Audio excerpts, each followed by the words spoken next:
11살 때 아버지가 갑자기 돌아가셨습니다. 아버지는 그때 33살이셨고 어머니는 32살에 혼자가 되셨습니다. 저희는 4남매였었고 제가 맏이었었기 때문에 어머니 그리고 4남매의 맏이로서 소년 가장 역할을 해야 됐었습니다. 또 그때 할머니까지 계셔서 저희는 6식구 가족이었고요. 아버지가 사업을 하시다가 돌아가셨기 때문에 뭐 가세가 폭삭 망해서 저희는 그 당시 서울에서 가장 빈민들이 사는 청계천의 그 무허가 판잣집으로 이사를 가게 됐습니다. 방 2칸이었고 이 뭐 나무나 이 베니에다 판이라고 하나요? 막은 화장실도 없는 판잣집에서 살다가 2, 3년 살다가 그쪽 판잣집도 이제 그 철거가 돼서 저희가 강제 이주를 당합니다.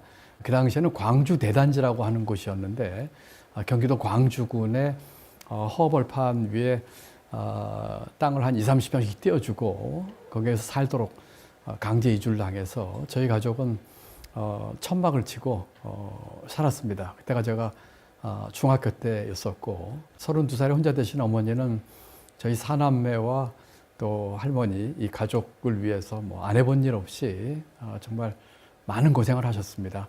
산에서 나무를 캐다가 길거리에서 팔기도 하셨고 채석장에서 돌도 나르셨고 이렇게 생활했고 저는 고등학교 진학을 상업학교를 했습니다. 그 당시에는 고등학교 입시가 있었던 시절이어서 사실은 조금 괜찮은 인문 고등학교를 갈 수 있는 실력이었음에도 불구하고 어쩔 수 없이 상업학교를 진학하게 돼서 서울에 있는 독수상고에 진학을 해서 상고를 들어갔고 상업학교 3학년 때 취직을 해서 실질적인 이제 가장이 됐습니다. 그때 제 나이가 17살이었고 제가 취직해서 돈을 벌므로써 우리 가족은 이제 끼니를 굶는 걱정에서 벗어났고 동생들은 고등학교까지 마칠 수가 있었고 저는 이제 직장생활 하면서 공부가 너무나 하고 싶었습니다. 아주 죽도록 하고 싶었습니다. 고등학교 졸업도 하기 전에 직장생활 시작하고 몇 해 뒤에 이제 야간 대학에 들어가서 직장생활과 야간 대학생 생활을 병행하다가 우연히 고시가 있는 걸 알게 되고 고시 공부를 하게 됐고 낮에는 직장생활, 저녁에는 야간 대학생, 늦은 밤과 새벽에는 고시 준비생으로 살다가 이제 공무원이 됐습니다. 뭐 그 이후에 제 생은 이력서에 잘 나와 있습니다만 이력서에 나와 있지 않은 그 전에 인생은 정말로 그 당시엔 힘들었지만 또 지나놓고 보니까 제게는 위장된 축복처럼 좋은 자산이 됐다고 감사하는 마음으로 지내고 있습니다.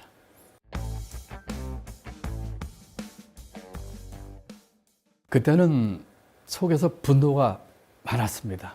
사회에 대한 화가 많았습니다. 세상을 뒤집어 엎고 싶었습니다.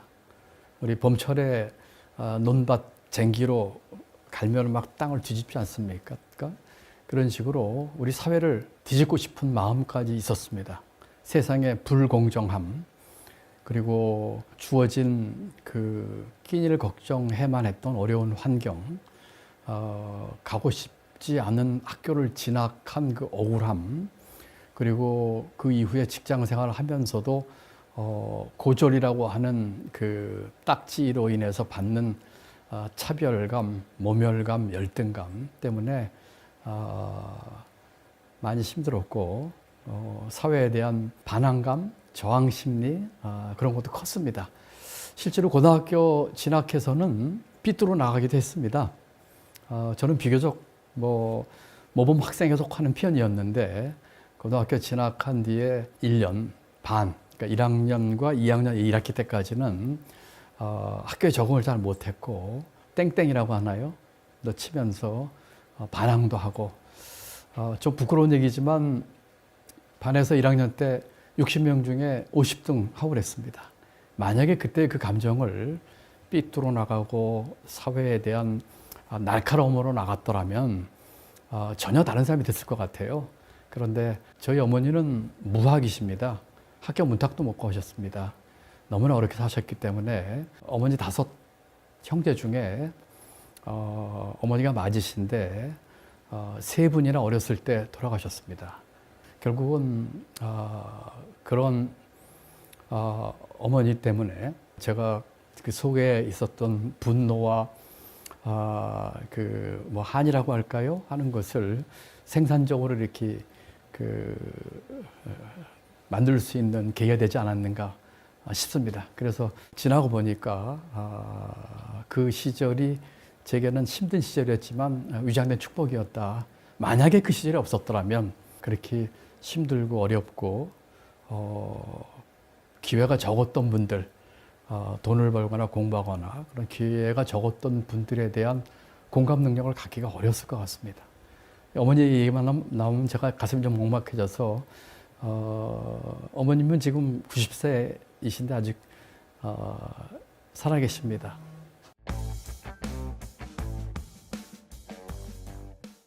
고등학교 3학년 10월 달인가요? 은행 시험을 제가 봤고, 그 당시 한국신탁은행, 지금은 이제 여러 번 합병을 거쳐 지금은 이제 하나은행이 됐어요. 합격을 했습니다. 너무 기뻤습니다. 그리고 집에 가면서 어머니께 이 얘기를 해드려야 되는데 조금 어머니를 좀 놀려드려야 되겠다라고 생각을 하고 어머니 발표하는데 떨어졌어요 얘기를 하고 어머니가 좀 실망을 하면은 제가 다시 짜잔 하고 사실은 붙었습니다라고 얘기를 하려고 가는데 생각해 보니까 도저히 안 되겠더라고요. 아마 우리 어머니가 그 심장 쇼크 오실 것 같았습니다. 왜냐하면 저희 집은 그때 너무나 절박했거든요. 온 식구의 생계가 제 취직에 달려 있었습니다. 어머니가 혼자 여러 가지 일을 하시면서 힘들게 생계를 유지하고 있었고, 마치 제 동생들은 그 새 둥우리 안에 있는 새끼처럼 어미가 물고 온 그 먹이를 기다리면서 입 벌리고 있는 그런 처지였었거든요. 도저히 어머니께 떨어졌다는 얘기를 농담으로라도 제가 못 하겠더라고요. 그래서 들어가서 어머니께 합격했다고 말씀을 드렸는데 어머니께서 벌떡 일어나셔가지고 박수를 치면서 춤을 추시더라고요. 전에도 그랬고 그 이후로도 한 번도 우리 어머니가 박수를 치면서 춤춘 모습을 본 적이 없습니다. 그 후에 제가 고시에 붙어서 합격 소식을 어머니께 말씀을 드렸는데 우리 어머니가 텔레비를 보고 계시다가 어머니 고시 합격했습니다 하고 얘기를 했는데 쑥 쳐다보고 그랬어 하더니 다시 텔레비를 보시더라고요. 그리고 그 후에 제가 장관도 되고 경제부총리도 되고 총장도 하고 미국에서 박사도 받고 나름대로 큰일도 제법 있었는데 한 번도 우리 어머니는 그 후로에 박수를 치면서 춤춘 모습을 한 번도 본 적이 없습니다. 우리 아버지와는 어머니가 11년밖에 못 사셨는데 저하고는 55년 이상을 사셨거든요. 그 50년 이상 어머니와 산 기간 중에 가장 효도한 날이 제가 17살 때 첫 취업 합격했다는 소식을 들었을 때가 어머니에게 가장 효도한 날이 아닌가 싶습니다.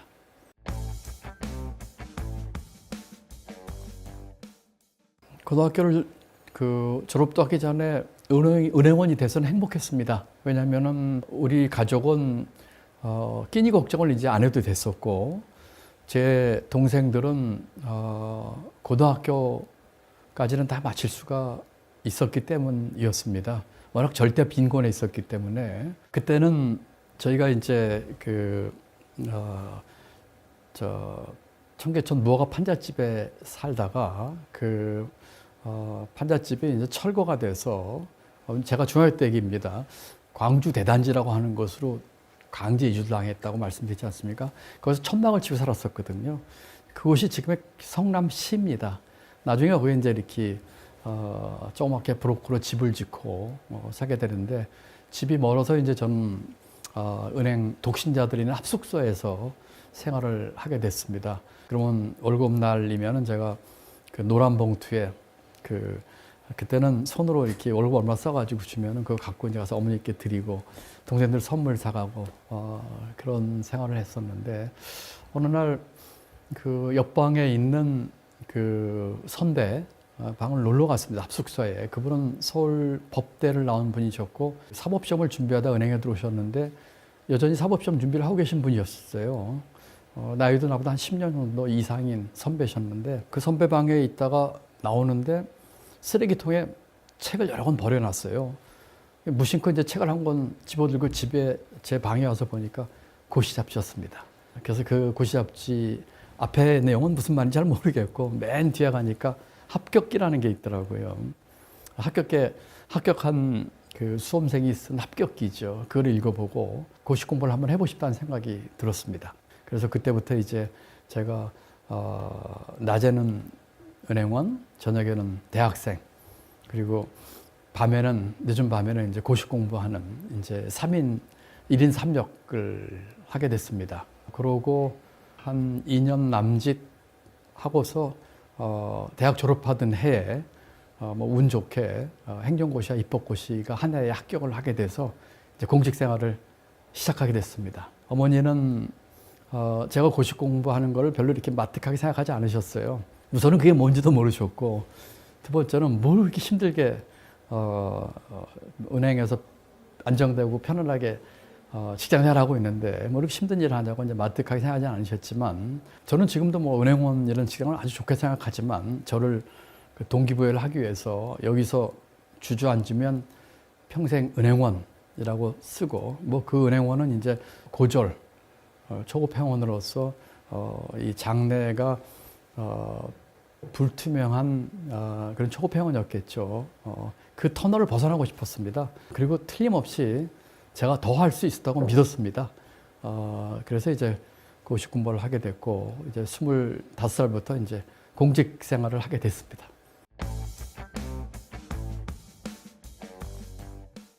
제가 입법고시 6회 합격자고 제가 수석 합격자입니다. 그래서 가장 요지 있게 가장 빨리 발령을 받았는데 국회 예산결산특별위원회 입법조사관이었습니다.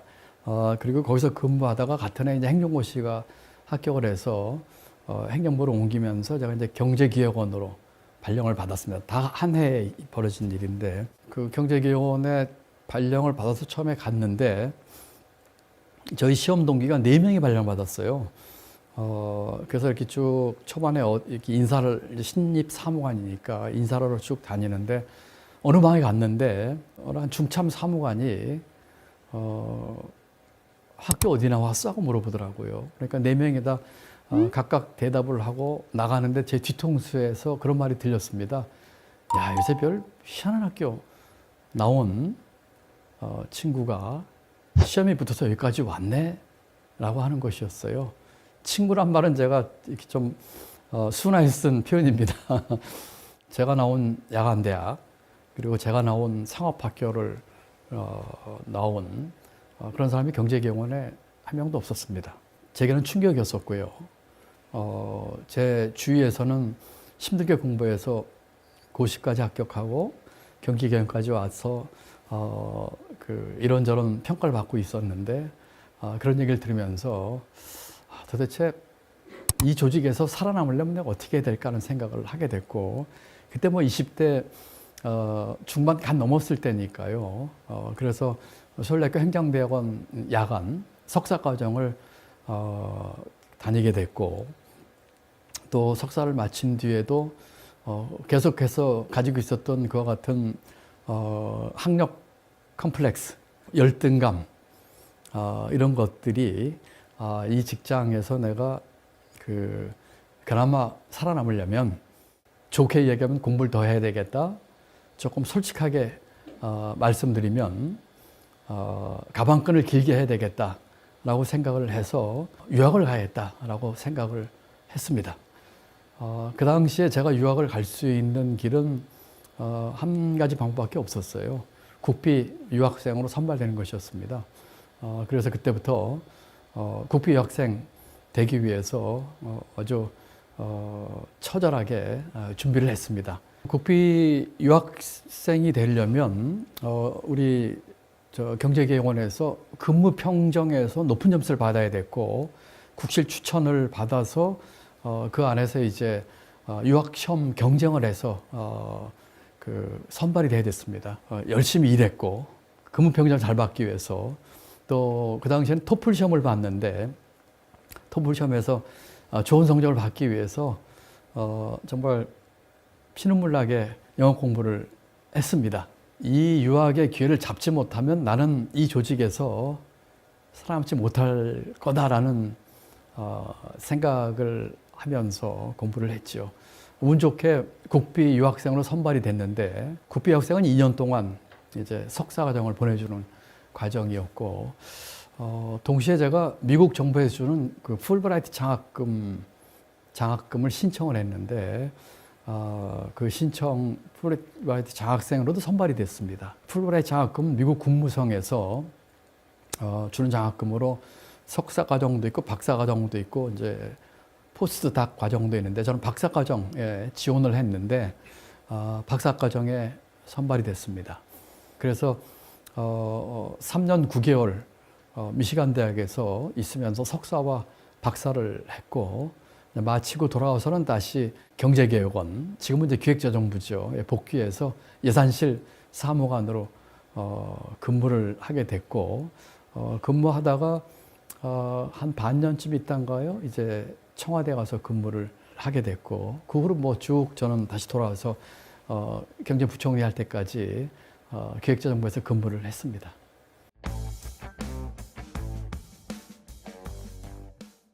또 태호 대통령 때는 뭐 그 공무원으로 근무를 했지만 뭐 인연이 있었던 건 전혀 아니고요.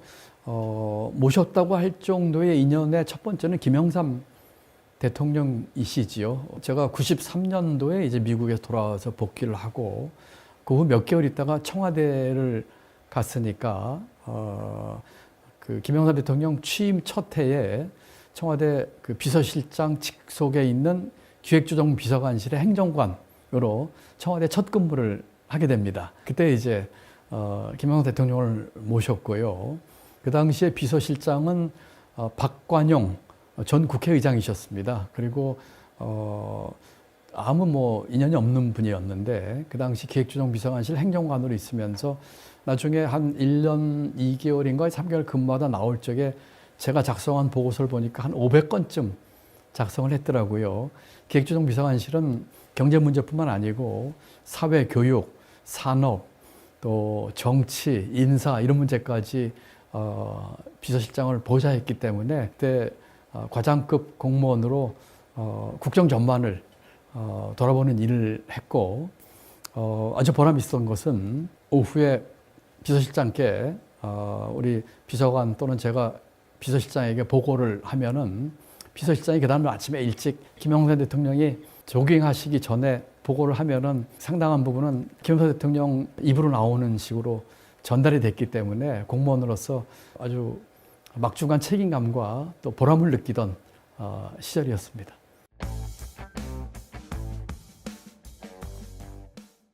제가 김대중 대통령을 모시게 된 것은 2008년도에 대통령 비서실장 보좌관으로 제가 가게 됩니다.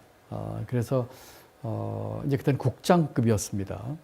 다시 두 번째 이제 청와대를 근무를 하게 된 것이죠. 지금으로 말하면 이제 선임 행정관격인데 그 당시에 비서실장 보좌관이 상당히 중요했던 것이 비서실장 보좌관은 수석회의의 멤버였어요. 그 당시 비서실장은 이제 전윤철 전 경제부총리이셨고 수석은 지금 국회의장을 지내셨던 김진표 의장 또 지금 대통령 권한대행을 했던 한덕수 총리 이런 분들이 이제 경제수석이셨고 저도 거기 멤버에서 수석회의에 참석을 해서 비서실장과 대통령을 모시면서 우리 김대중 대통령을 가까이서 이렇게 모시는 그런 아주 좋은 기회를 아주 공직자로서 갖게 됐습니다.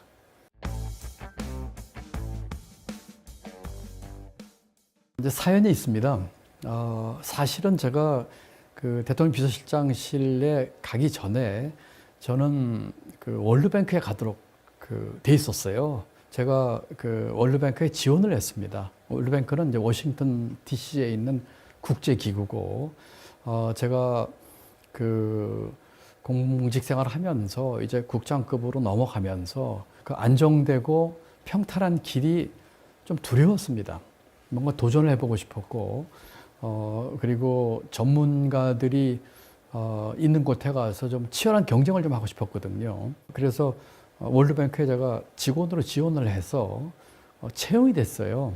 직장에도 제가 통보를 하고, 집도 팔고, 저희 집 애들도 이제 학교도 다 이제 중단시키고, 마지막 해외 이삿짐 센터 알아보고 이삿짐 보내고 가려고 하는 참인데, 전인철 장관이 비서실장으로 가게 됐습니다.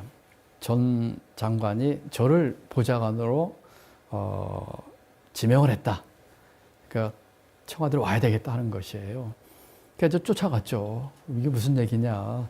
나는 지금 월드뱅크에 가서 근무하게 다 돼 있고 이 집에다 정리했는데 내가 어떻게 가냐 하고 장관한테 얘기를 해서 저를 놔달라고 얘기를 했었죠. 그래서 제가 사정을 얘기했지만 무슨 소리냐. 그거는 대통령이 부르신 거나 다름이 없는 거다. 그 비서실장 보좌관이라는 자리가 그 당시 얼마나 중요한 자리인데 그거를 거역해서는 안 된다 하시면서 오히려 저를 설득하시는 것이었습니다. 제가 그 현실을 받아들이고 비서실장 보좌관을 하면서 짧은 기간 근무를 했어요. 왜냐하면 그 당시에 그 지방 선거가 있었습니다. 그리고 그 당시 경제부총리를 하던 진념 부총리가 경기도지사 민주당 후보로 나가게 됐고 전인철 부총리께서 그 후임으로 가게 돼서 기간이 짧게 됐고 후임 비서실장으로는 박지원 의원이 오시게 됐습니다. 그래서 제가 근무한 시간은 비교적 짧은 기간이었고 그렇지만 그 당시에 발전 노조 파업이라든지 여러 가지 큰 일들이 있어서 짧은 기간에 비해서는 아주 굵직굵직하게 큰 일을 처리했던 기억이 납니다. 제가 흔쾌히 가겠습니다라고 이렇게 얘기를 했더니 그날 저녁 한 8시쯤 전인철 장관께서 전화를 주셨어요.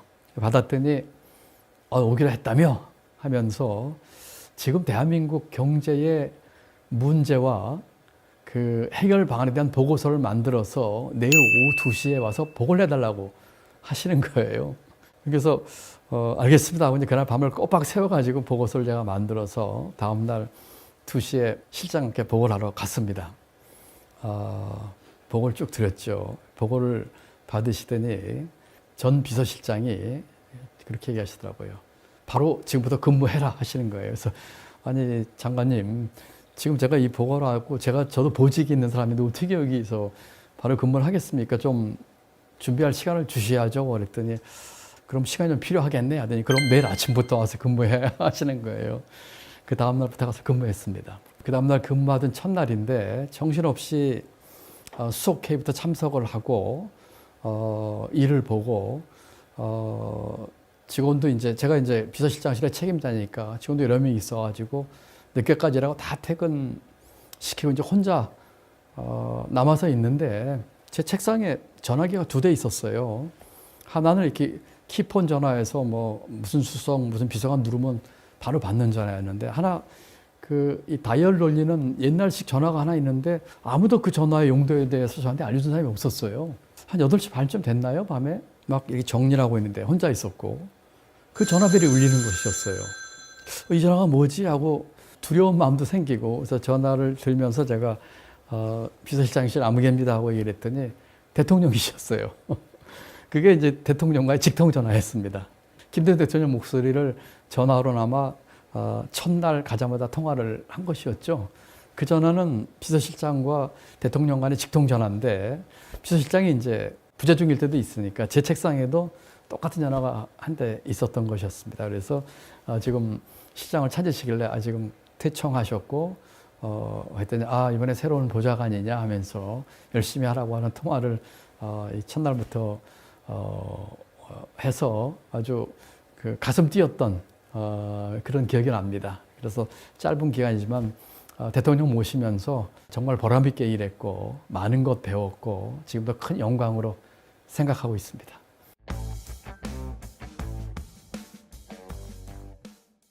주로 이제 비서실장이 계시니까 비서실장을 통해서 이제 했습니다. 비서실장은 저를 뭐 크게 신임하셨습니다. 그리고 그 모든 대통령 때 가져가는 보고서는 제가 만들었습니다.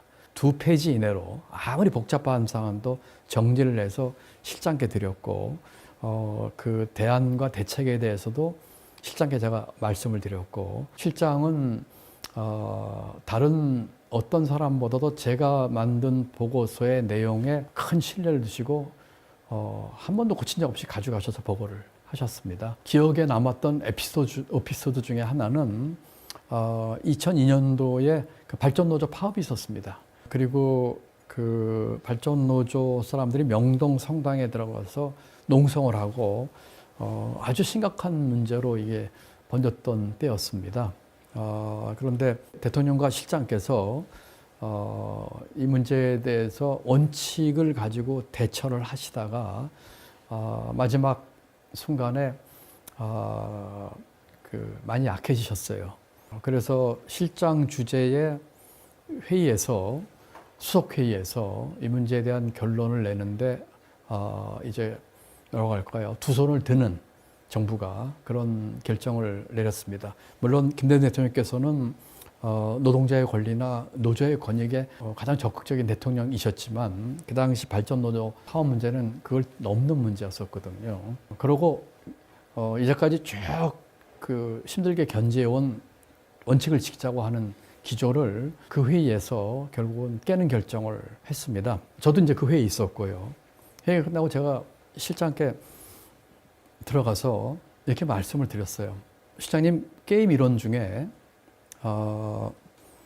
치킨 게임이라고 있습니다. 치킨이란 말은 닭이란 말도 있지만 영어 속어에는 겁쟁이란 뜻이 있습니다. 그때 이제 실장님이 그게 뭐냐 그러시더라고요. 기차가 달리고 있는데 두 기차가 먼저 뛰어내리면 지는 게임이 치킨 게임입니다. 지금 조금 전에 실장님이 그 기차에서 뛰어내리셨습니다. 라고 얘기를 했어요. 실장이 그 얘기를 들으시더니 바로 전화를 들고, 그때는 노동수석이라고 있었습니다. 노동서에 전화해서 아무개 수석 아까 회의 취소요. 원칙대로 갑시다. 하는 그 결정을 내리셨습니다. 그러고 며칠 뒤에 이 문제가 해결이 됐어요. 발전노조 파업 해결된 걸 가서 보고 드리고 김대중 대통령께서 비서실장 손을 붙잡고 눈물을 글썽이셨다고 합니다. 그리고 전 실장이 우리 정부의 레임덕을 막았소 하면서 그렇게 기뻐하셨다고 합니다. 그 당시에 비서실장은 대통령께 보고한 얘기, 대통령께서 주신 얘기를 저한테 전부 다 얘기를 해주셨거든요. 그래서 저는 뭐 직책이 비서실장 보좌관이기 때문에 비서실장을 통해서 그 대통령과 뭐 간접적인 소통을 했고, 실장님은 제가 한 내용을 뭐 100% 거의 그대로 말씀을 하시고 또 새로운 전기를 만드시고 했기 때문에 지금 제게 가장 기억에 남는 그 에피소드는 그때 대통령께서 눈물 글썽이면서 하셨던 그 말씀이 기억에 남습니다.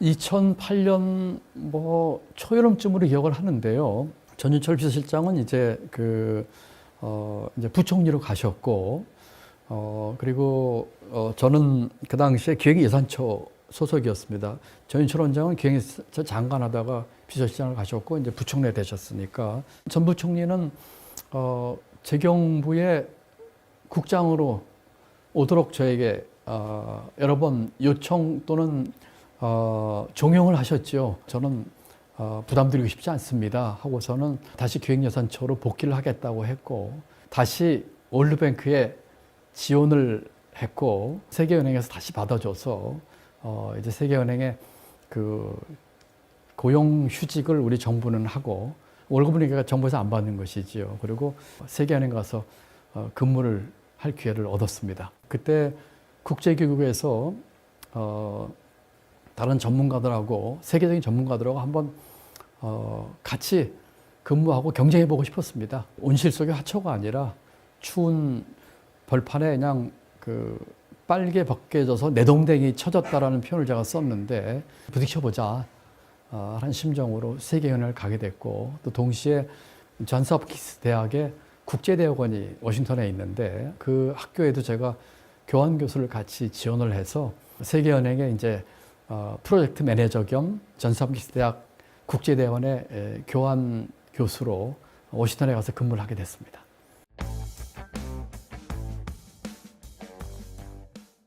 저는 아주 기뻤습니다.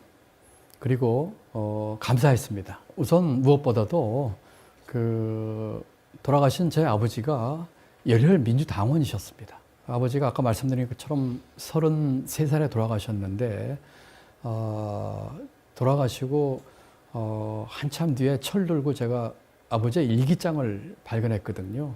1958년도에 4대 국회의원 선거가 있었는데 저는 고향이 충북 음성입니다. 그리고 어머니의 고향은 충북 진천이고요.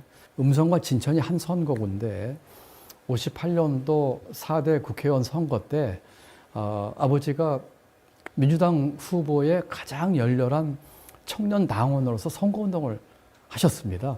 그때는 불법과 깡패까지 동원한 이 무도한 선거 때였는데 어머니 말씀 들어보면 우리 집 앞에 매일 순경이 2명씩 보초를 쓰고 아버지를 감시했다고 합니다. 그리고 아버지가 그때 일기장에 의하면 하루에 8개 부락을 다니면서 코가 땅에 닿도록 절을 하고 만나는 사람마다 돈 없고 백 없고 불쌍한 우리 민주당 아무개 후보 지원해 주십시오 하는 식으로 선거운동을 했다고 합니다. 그리고 비가 와도 옷이 젖는지 몰랐다고 합니다. 아버지 일기장에 있는 내용 그대로입니다.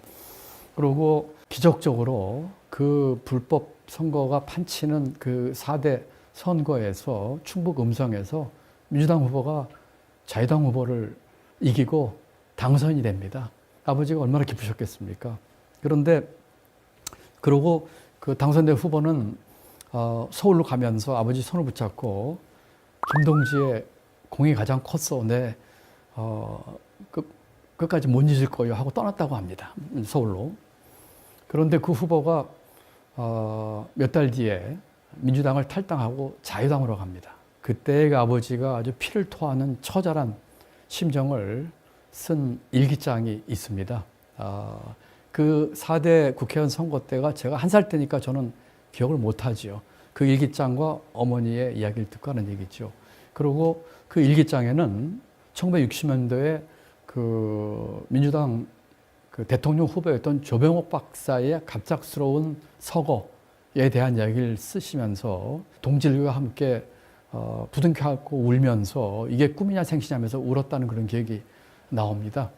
그렇기 때문에 아버지의 그런 내용을 철들고 알았기 때문에 김대중 대통령을 모실 수 있다는 것에 대해서 저는 아주 기쁘고 영광스럽게 생각을 했습니다. 공무원으로서 제가 어느 당이나 이념에 경사될 일을 하지는 않았지만 아버지가 이렇게 추구했던 그 제대로 된 나라에 대한 젊은 시절의 그 열정 생각하면서 또 그 후에 71년도에 장춘단 유세라든지 그때는 제가 중학교 3학년이었습니다. 또 그 후에 아버지 일기장에서 본 거라든지 보면서 김대중 대통령을 모실 수 있게 된 것에 대해서 아주 영광이라는 생각을 했었고요.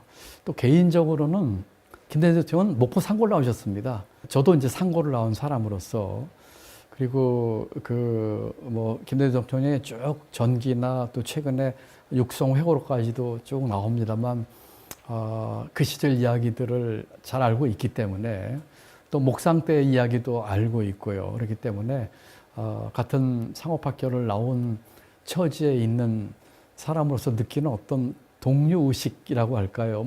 제가 이렇게 얘기하면 대통령님께 좀 외람된 말씀일 수도 있겠습니다만 그런 것도 같이 포함해서 제가 그때 상업학교를 다니면서 또는 졸업하고 일찍 직장생활하면서 가졌던 그런 열등감이나 이 사회의 불공정에 대한 그런 생각을 했기 때문에 개인적으로는 그런 생각을 하면서 아주 기쁘게 생각을 했기 때문에 정말 즐거운 마음으로 일했고 정말 제 모든 것을 바쳐서 헌신하자 이런 생각으로 임했던 기억이 납니다.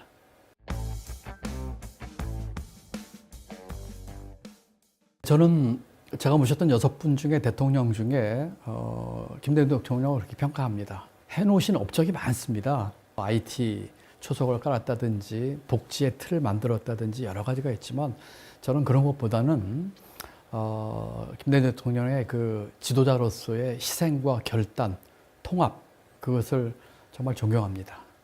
해놓은 일에 그 업적이나 지표나 통계나 하는 것 일일이 들지 않겠습니다. 또 남북 관계에 있어서의 큰 진전을 이룬 것도 정말 큰 일이죠. 그렇지만 저는 지도자로서 그 우선 희생, 그 수많은 옥고와 생사의 길을 왔다 갔다 하면서도 자기 몸을 던져서 이 나라를 위해서 일하고자 하는 그런 희생과 또 결단, 지도자로서 가졌던 그 결단이죠. 힘들 때 내릴 수 있었던 그런 수많은 결단들, 그리고 통합입니다. 관용과 또 상대도 끌어안을 수 있는 그런 품 넓은 포용과 화합의 정신, 통합의 정신, 그것이 남북관계 진전을 이뤘고 또 다른 편에 있는 사람들로 탕평으로 많은 사람들을 쓰셨고 하는 것들이죠. 그래서 그 업적은 뭐 이루 말할 수도 없습니다만 뭐 일일이 손에 꼽을 수가 없죠. 정보의 선도 국가가 될 수 있었고 남북 관계에 정말 커다란 족적을 남기셨고 IMF 위기를 극복을 했고 또 복지제도의 틀도 만드셨고 또 그렇긴 합니다만 그런 젊은 시절부터 보여주셨던 그런 희생과 결단 그리고 통합 그러고 봐서 가장 훌륭한 지도자라고 생각합니다. 아이작 뉴턴은 그런 얘기를 했습니다. 내가 멀리 볼 수 있었던 것은 거인의 어깨 위에 올라섰기 때문이다라는 말씀을 드렸는데 저를 비롯한 이 많은 그 후학이라고 할까요? 후배들은 김대중이라고 하는 거인의 어깨 위에 섰기 때문에 더 멀리 볼 수 있었기 때문에 수많은 정치인들 또 생각이 있는 지금의 지도자들은 김대중이라는 거인에 모두 빚진 사람입니다.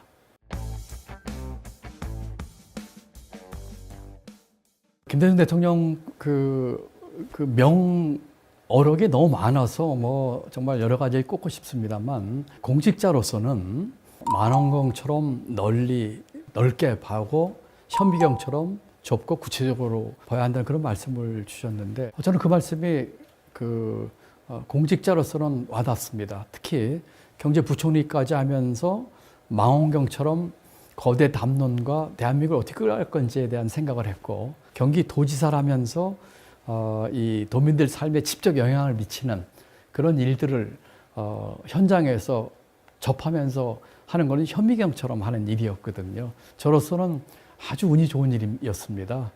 중앙정부에서 국가 경영 전체를 받고 경기지사라면서 도민들의 삶의 현장에서 삶을 변화시킬 수 있는 일을 했기 때문이죠. 그래서 우리 김대중 대통령께서 말씀하신 만원경으로 넓고 멀리 보는 것, 그리고 현미경으로 좁고 깊게 보는 것을 한다는 그 말씀이 기억에 남습니다.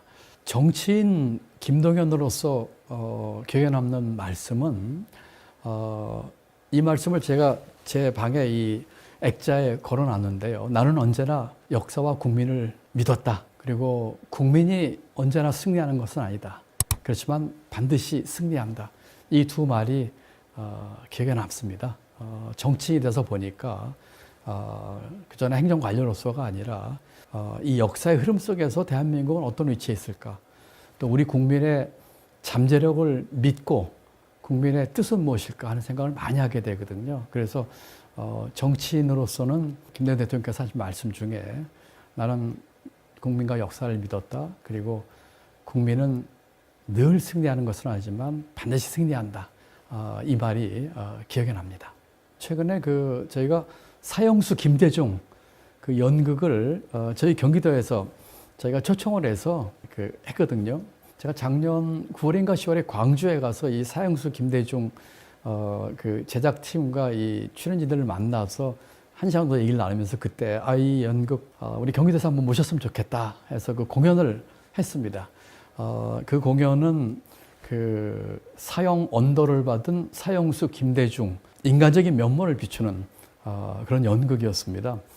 제가 그 배역들로 미리 만나서 이렇게 고맙다고도 하고 또 격려도 드렸는데 그때 사형수 김대중이 마지막 자신의 최후 진술을 하는 장면이 있습니다.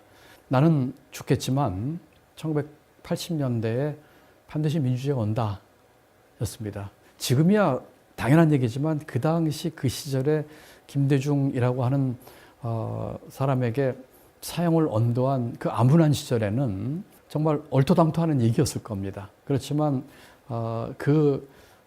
최후 진술이 마치 그 앞날을 예언이라 하듯이 민주화 시대를 열었거든요. 그래서 그 말이 기억에 남고 또 이어서 다시는 이 땅에 정치 보복이 없었으면 좋겠다. 당신은 비록 이 사형 언도를 받아서 정치 보복으로 그때는 이제 사형이 집행될 줄로 생각을 하셨겠죠. 희생이 됐지만 다시는 이 땅에 정치 보복이 없으면 좋겠다라는 말씀을 하셨는데 12.3 계엄으로 인해서 대한민국이 이래도 되는 건가 할 정도의 우리 민주주의가 위협을 받고 있고 또 정치 보복의 악순환이 아직도 지금 자행되고 있다는 측면에서 야당 대표도 지금 수많은 그 탈탈 털는 수사하고 있고 우리 경기도도 14번씩 압수수색을 받았거든요. 이런 것을 보면서 김대중 대통령 때에 그 했던 그 최후 진술의 그 숙제가 아직도 안 풀린 것이 많구나 하는 측면에서 그 연극에서 하셨던 김대중 사형수의 그 최후 진술이 기억이 납니다.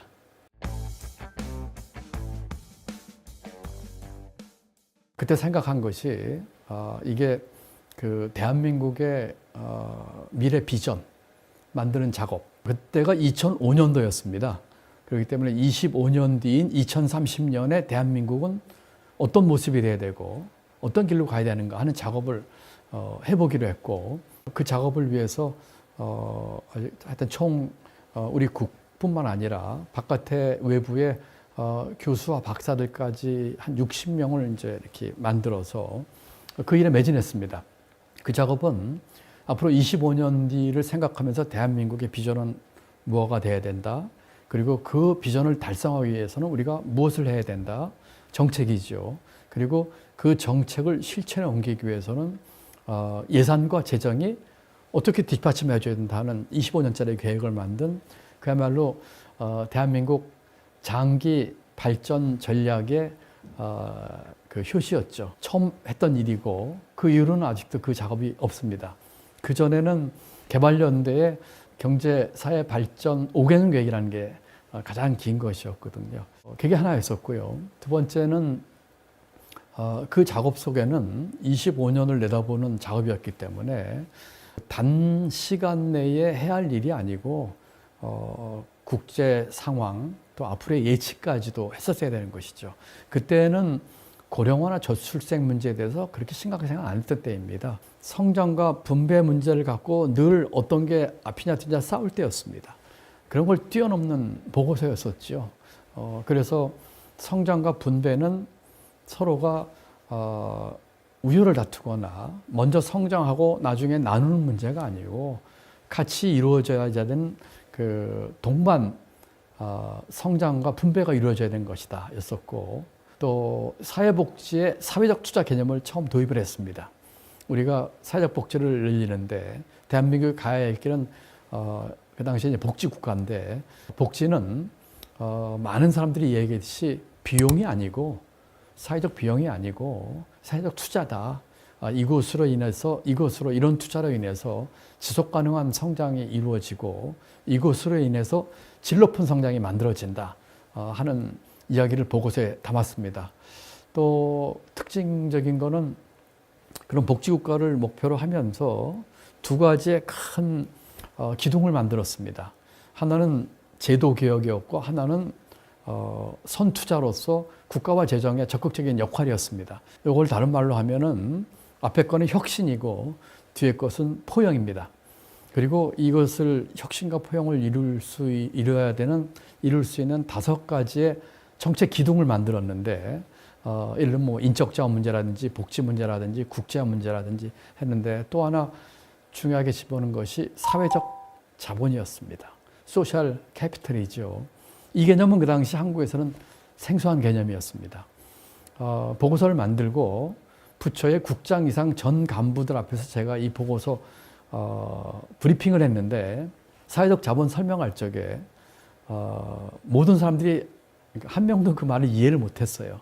다들 사회 간접 자본 SOC로 이해를 했습니다. 그래서 제가 다시 한번 설명을 했지요. 대한민국이 선진국으로 가기 위해서는 복지국가나 혁신으로 인한 제도개혁과 또 선투자로 인한 포용이 같이 있어야 되는데 그걸 이루기 위해서는 우리 사회의 신뢰와 투명성과 법치주의라든지 하는 것이 만들어지는 눈에 안 보이는 이 사회적 자본이 축적되지 않으면 선진국이 안 된다는 얘기를 했는데 두 번째 설명할 때 딱 한 분이 알아들었습니다. 장관이었어요. 어쨌든 뭐 그런 내용의 보고서를 가지고 제가 공직생활 하면서 가장 심혈을 기울여서 만든 가장 애착가는 보고서였는데 노무현 대통령께서 너무 좋아하셨습니다. 나중에 6.5 집인 진보의 미래에서도 그랬고 비전 2030만 그대로만 하면 우리는 선진국이 됩니다. 라고까지 하실 정도로 아주 좋아하시고 성원을 해주셨는데 유감스럽게도 보고서가 나오자 정쟁에 휘말려서 그 당시 야당이죠. 지금의 국민의힘의 전신, 뭐 당 이름도 제가 기억을 못하겠습니다만 세금 폭탄이라고 하는 프레임을 씌워서 그 비전 2030을 좌초시켰지요. 저는 그 당시에 너무나 안타까웠습니다. 정당이나 이념이 아니고 정말로 대한민국 앞날을 위해서 만든 보고서인데 제대로 된 토론 한 번 없이 무조건적인 발목 잡기 그리고 그 당시 여당에서도 이 보고서에 대해서 아주 적극적인 방어에 조금을 덜 했습니다. 안타까웠고 제가 경기지사로 선출이 되고 선거 끝나고 취임하기 전에 봉화에 노무현 대통령 묘소를 참배할 기회가 있었는데 그 보고서를 다시 가지고 가서 이렇게 봉정을 했던 기억이 납니다.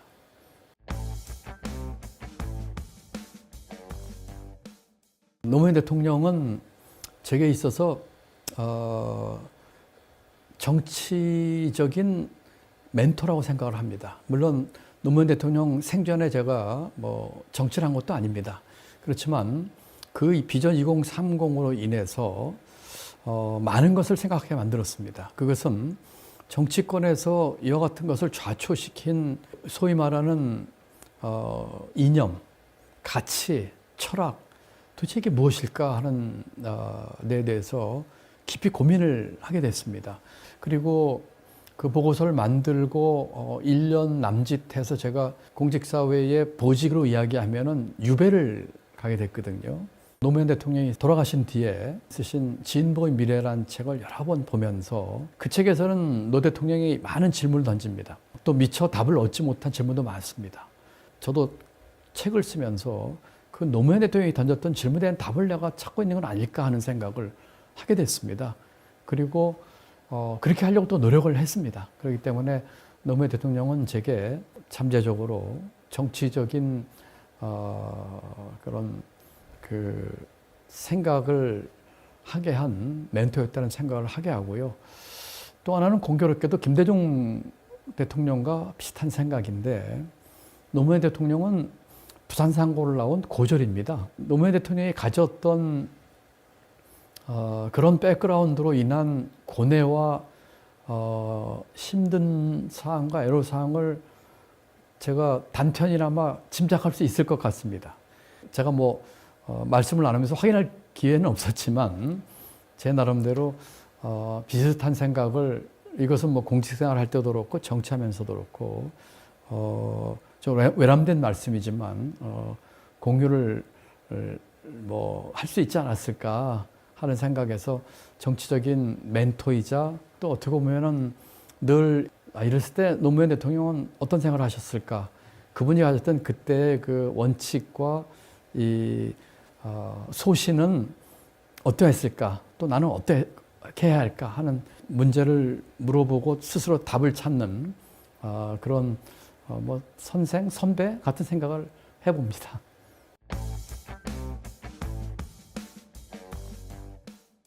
저는 대통령들과 아무런 개인적인 인연이 없습니다. 예를 들어서 문재인 대통령, 박근혜 대통령, 이명박 대통령, 김대중 대통령은 뭐 당연하고요.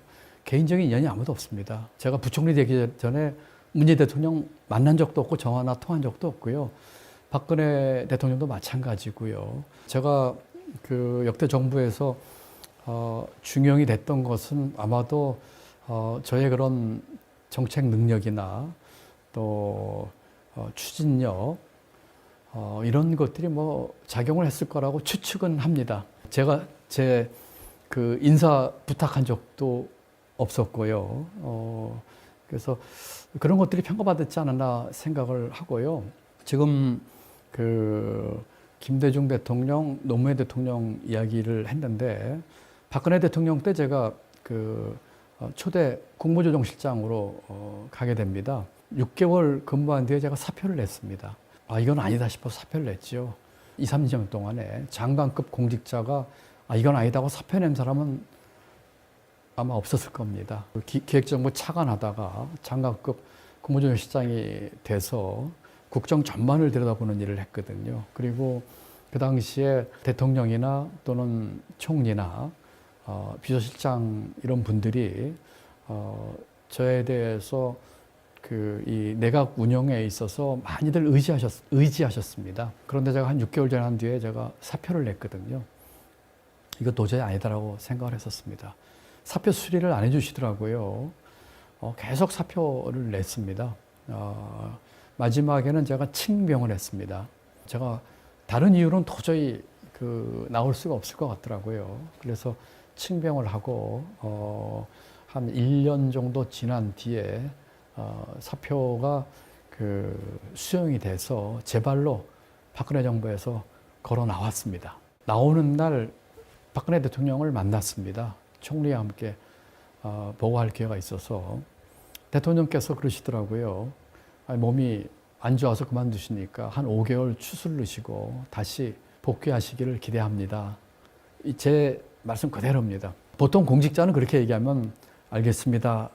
또는 뭐 가고 싶으면 감사합니다 그러겠죠. 그때 제 답이 죄송합니다 였습니다. 다시는 제가 그 정부에 들어갈 생각도 없었고 그때는 제가 다시는 공직도 하지 않겠다고 마음을 먹었습니다. 그만두고 5개월 뒤에 비서실장으로부터 대통령 비서실장부터 전화가 2번 왔습니다. 다시 입각을 해달라는 것이었죠. 제가 아주 단호하게 거절을 했습니다. 그때는 제가 사표 내고 나와서 경기도 양평에 있는 농가 방을 얻어가지고 칩거를 하고 있을 때였습니다. 서울에 있으니까 너무나 많은 사람으로부터 연락이 오고 새로운 잡 제의와 좋은 제의들이 왔고 그런 것들을 다 거절했는데 서울에 있으면 만나자면 안 만날 도리가 없잖아요. 그래서 양평으로 갔는데 사실은 고향인 충북 음성에 가고 싶었는데 거기가 있으면 틀림없이 또 정치하려고 한다는 얘기 듣기 싫어서 있었던 시절인데 입각 제의를 제가 거절했었죠. 역대 대통령들 공직자로서 제가 할 수 있는 바를 다해서 최선을 다했습니다. 대통령을 모신 게 아니라 대한민국 국민을 섬긴 것이죠. 그리고 박근혜 대통령 같은 경우는 제가 제 발로 사표를 쓰고 나왔던 것이죠. 그러면서 가졌던 제 소신과 제 마음속의 중심은 노무현 대통령 때 비전 2030 하면서 갖게 됐던 결기 거슬러 올라가면 김대중 대통령을 모시면서 갖게 됐던 아까 말씀드린 희생과 결단 이런 것들로부터 쭉 거슬러 올라가서 제게 쌓여진 게 아닌가 그런 생각을 해봅니다.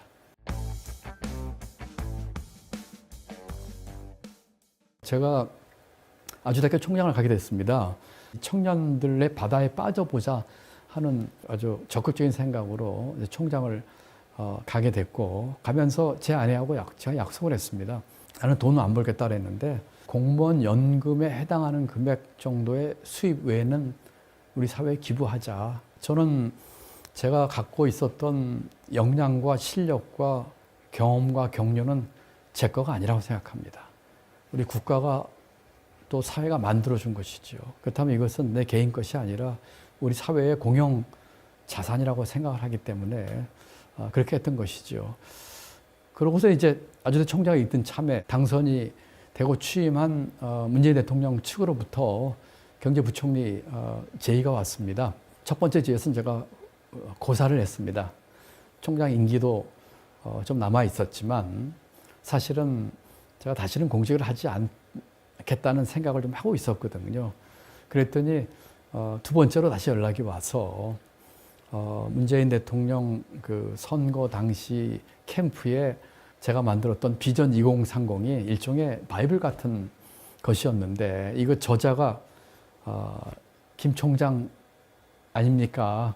이제는 그거를 실천에 옮기는 일에 해주셨으면 좋겠다 하는 말을 듣고 제가 수락을 하고 이제 경제부총리로 가게 됐던 것이죠. 비유하자면 이렇습니다. 다산 정약용 선생이 조선시대의 모든 제도와 관습을 깨기 위한 경세유표란 책을 쓰셨어요.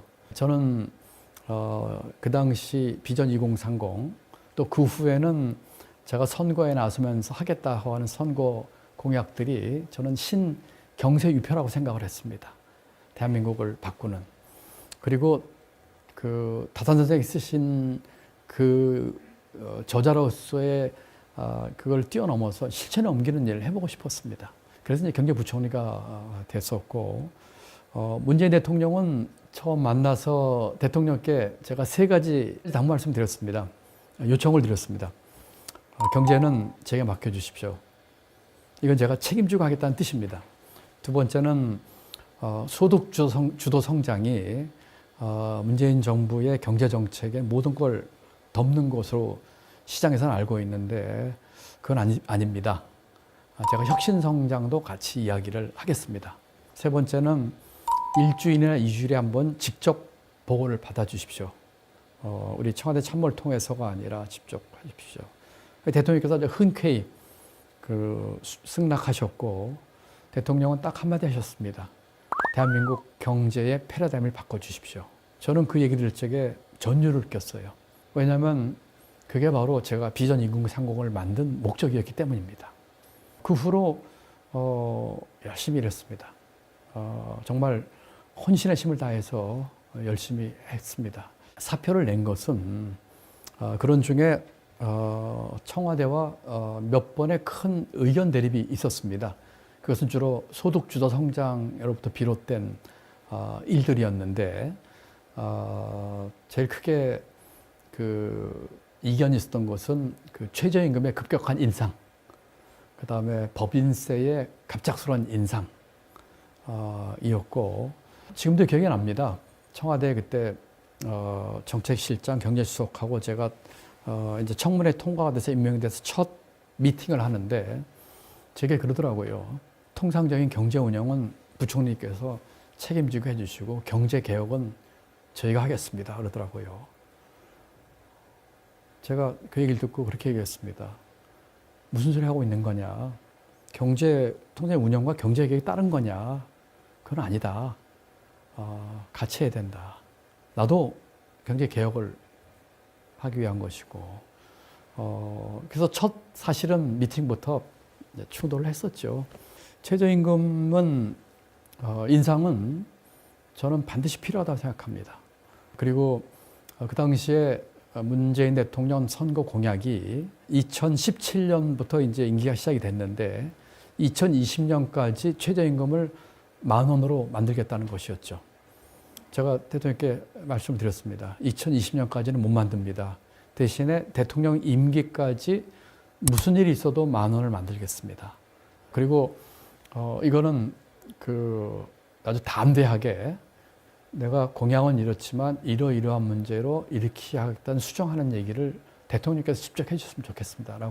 말씀을 드렸습니다.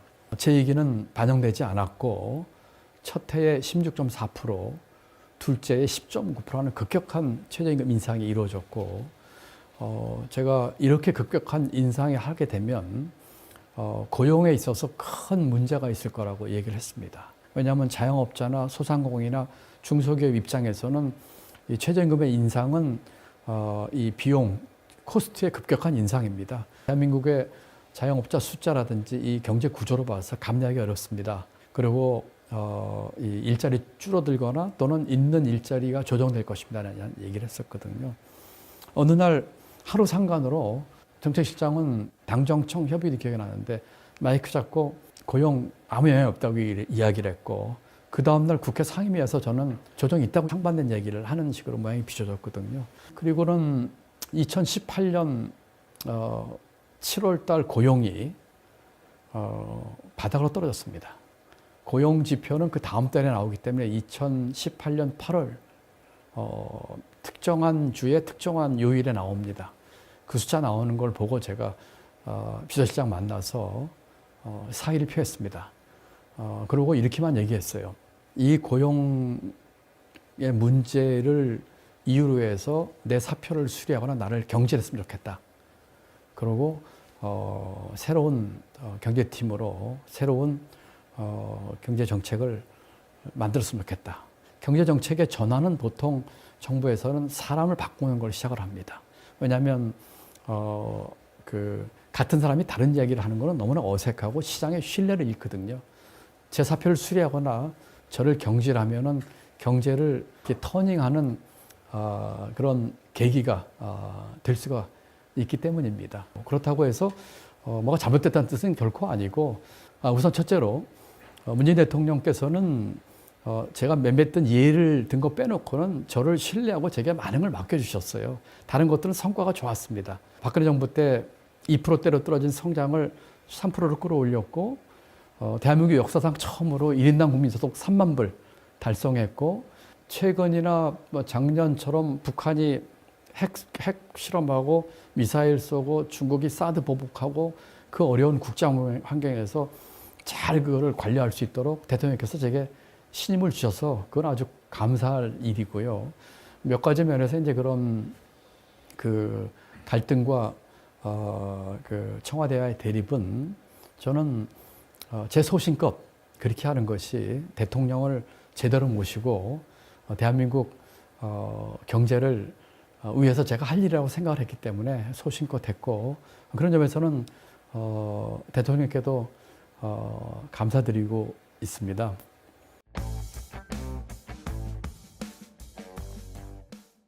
사형수 김대중이 했던 민주주의가 올 것입니다, 정치복이 없어됩니다 하는 그 수준에서도 아직 우리가 벗어나고 있지 못하다는 생각을 해서 안타깝습니다. 그리고 또 이 지금 쪼개진 나라를 아까 말씀드린 김대중 대통령의 통합 정신으로 어떻게 하면 함께 통합하고 또 함께 그 새로운 대한민국을 만들어 힘을 합칠 수 있을까 하는데도 힘을 모아야 됩니다. 그래서 우리 모두의 나라, 그리고 내 삶이 선진국, 이런 나라를 정권 교체 다음 단계의 높은 차원에서 하도록 힘을 모아야 되겠습니다. 그리고 우리 민주당이 그 이상의 정권 교체 이상의 교체를 위한 모두의 나라, 내 삶의 선진국을 만들기 위한 수권 정당으로서의 신뢰 회복, 그리고 역량을 갖추고 또 일머리를 갖춘 당으로서 우리 국민들로부터 지지를 받아야 되겠다 하는 생각을 해봅니다.